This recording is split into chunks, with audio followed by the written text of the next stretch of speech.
Cukup sekadar saya kata, saya nak selamatkan diri saya dari kemudaratan anak saya dan juga saya. Mungkin sebelum ni saya tak pernah bersuara dan saya disalah erti. Tapi jujurnya, ramai tak faham apa sebenarnya Ukasha cuba sampaikan.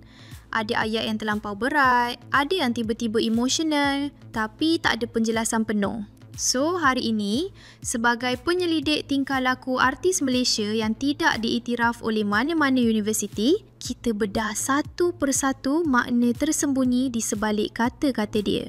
Isu dia bukan sekadar tari nikah tak sama, bukan sekadar faifasah, bukan sekadar Kamal tak hadir mahkamah.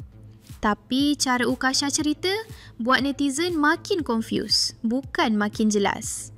Ini ayat paling berat dari mulut Ukasha. Cukup sekadar saya kata, saya nak selamatkan diri saya dari kemudaratan anak saya dan juga saya. Dengar tanpa konteks memang scary. Tapi bila dia sebut kemudaratan, zero contoh diberikan.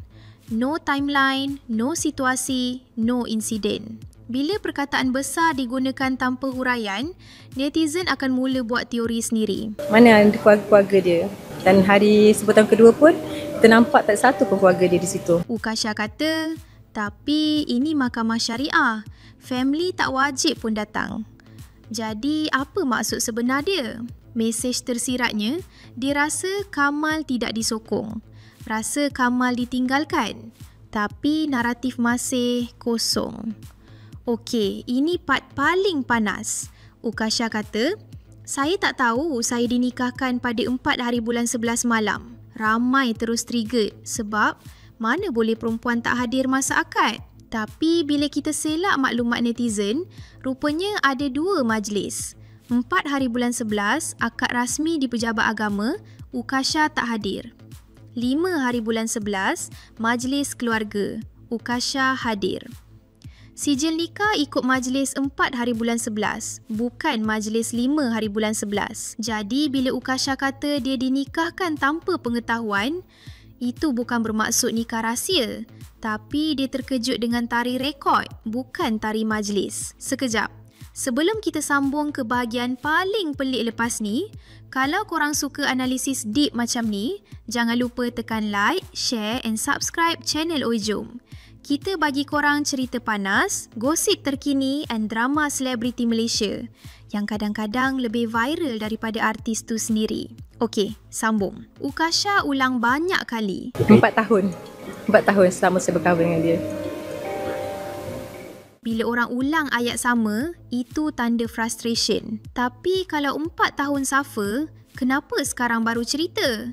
Kenapa tiada satu pun contoh konflik?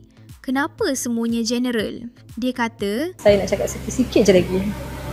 Untuk perempuan-perempuan di luar sana seperti mana saya kena, tolonglah bangkit. Jangan memudaratkan diri anda. Korang ada keluarga korang. Korang ada support korang yang kuat. ayat tu cantik tapi confusing. Bangkit dari apa? Siapa memudaratkan siapa?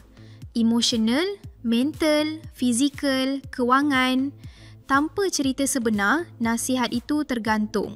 Ada teori netizen, Ukasha datang dari keluarga stabil, kaya. Kamal pula kerja inkonsisten. Bila lifestyle tak sama, tekanan rumah tangga memang naik. Mungkin Ukasha rasa dia menanggung lebih. Financially, emotionally, expectations, semuanya. Kesimpulan saya sebagai penyelidik tingkah laku artis Malaysia yang tidak diiktiraf, Ukasha nak explain, tapi tak boleh explain sepenuhnya. Dia nak jaga maruah, nak jaga anak, nak ikut nasihat peguam dan dia tengah emosional. Bila naratif tak lengkap, netizen akan isi ruang kosong tu sendiri. Dan bila netizen mula speculate, kadang-kadang teori netizen lagi pedas dari realiti. So, apa korang rasa sebenarnya berlaku? Drop kat komen.